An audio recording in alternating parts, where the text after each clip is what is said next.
Hello குழந்தைகளா, welcome to தமிழறை. வாங்க நம்ம இன்னைக்கான கதைக்குள்ள போகலாம். 2 மரம், 2 trees. கதைக்குள்ள போகலாமா? வாங்க. ஒரு ஆத்தங்கரையில் 2 மரங்கள் இருந்தது.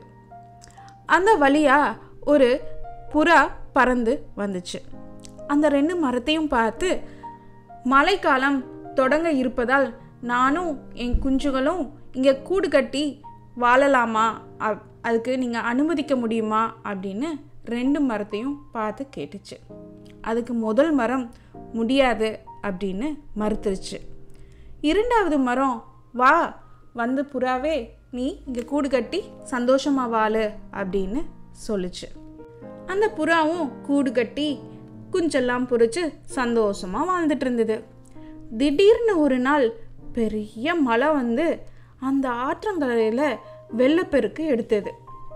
அந்த வெள்ளத்தில் முதல் மரம் அப்படியே வேரோட சாஞ்சிடுச்சு.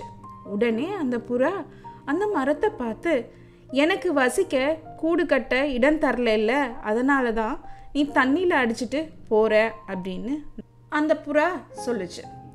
அதற்கு அந்த மரம் சொல்லுச்சு, எனக்கு தெரியும், நான் வலுவடைஞ்சிட்டேன், அதனால தான் எப்போ வேணாலும் எந்த மலையிலையும் நான் கீழே விழுந்துருவேன் அப்படின்னு தான் நீ சந்தோஷமாக கூடு கட்டி குஞ்சுகளோட வாழணும் அப்படிங்கிறக்காக நான் இங்கே இடம் தரலை, என்னை மன்னிச்சிடு அப்படின்னு அந்த மரம் சொல்லிச்சு. ஓகே குழந்தைகளா, இந்த கதையிலிருந்து நீங்கள் என்ன தெரிஞ்சுக்கிட்டீங்க? உங்களை யாராதும் நிராகரித்தா அதை நம்ம தவறாக எடுத்துக்க கூடாது, அதுவும் நன்மைக்கே அப்படின்னு நம்ம எடுத்துக்கணும்.